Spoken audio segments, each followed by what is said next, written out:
ননভেজওয়ালাদের জন্যে chicken biryani, mutton biryani, egg biryani. আর ভেজওয়ালাদের জন্য কিছু না। তো আজকে তোমাদের সামনে নিয়ে এসে গেছি আমি ভেজ বিরিয়ানি। যারা ভেজ খাও তাদের জন্য ভেজ বিরিয়ানি। তো ভেজ বিরিয়ানি বানাতে গেলে আমাদের 3টে স্টেপ ফলো করতে হবে। প্রথমে তো ভেজ বানাতে হবে, তারপরে রাইসটা বানাতে হবে, তারপর দুটোকে মিক্স করে দিতে হবে। তো ভেজটা বানানোর জন্য আমি পনির ইস্তেমাল করেছি, পনির আর সয়াবিন আর কিছু ভেজিটেবলস যেরকম বিন হয়ে গেছে, এসব ইউজ করেছি আমি। বিন, টমেটো তোমরাও ইউজ করতে পারো। মশলা কী কী নেবে?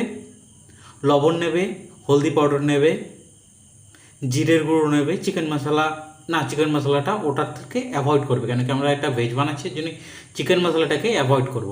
তারপর আমরা ওটাকে সাইড করব। এবার ভাত রান্নার ব্যবস্থা করব। ভাত রান্নার জন্য কাজু কিশমিশ একটু ভালো করে ফ্রাই করে নেবো, তার ভিতরে বিরিয়ানির চালটা দিয়ে ভালো করে ফ্রাই করে নিতে হবে।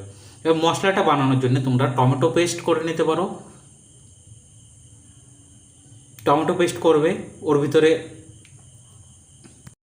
টমেটো পেস্ট করবে, আদা, রসুন আর কাঁচা লঙ্কা এগুলো একটু পেস্ট করে নেবে। পেস্ট করে নিয়ে ভালো করে পেস্টটা বানিয়ে রাখবে। বানিয়ে তারপরে কড়াইতে তেল দিয়ে জিরে ফোড়ন দিয়ে মশলাটা দিয়ে ভালো করে ফ্রাই করে নেবে। ফ্রাই করে নিয়ে ওর ভিতরে কী করবে, ওর ভিতরেও দিয়ে দেবে তুমি যে মশলাটা যেটা বের করেছিলে, জিরে, হলুদের গুঁড়ো, এইসব এটা ওর মধ্যে দিয়ে দেবে। দিয়ে দিলে তারপর ওর মধ্যে সবজিটা দিয়ে ভালো করে নেড়ে চেড়ে ফ্রাই করবে। ওটাকে ফ্রাই করার পরে ওর মধ্যে পনিরটা অ্যাড করবে, পনির আর সয়াবিনটা অ্যাড করবে। এটা হয়ে গেল, কিছু সময় ঢেকে রেখে তরকারিটা নামিয়ে দেবে। তরকারিটা রেডি হয়ে গেলো। এখন আমাদের কি কাজ হলো, আমাদের বিরিয়ানিটাকে মিক্স করা। বিরিয়ানিটাকে মিক্স করার জন্য প্রথমে একটা বড় পাতিলা নিয়ে নেবে, তার ভিতরে কি করবে, একটু ঘি দিয়ে নেবে, তার উপর থেকে হালকা রাইস করবে। তো এটা আমরা 2-3 লেয়ারে করতে পারি।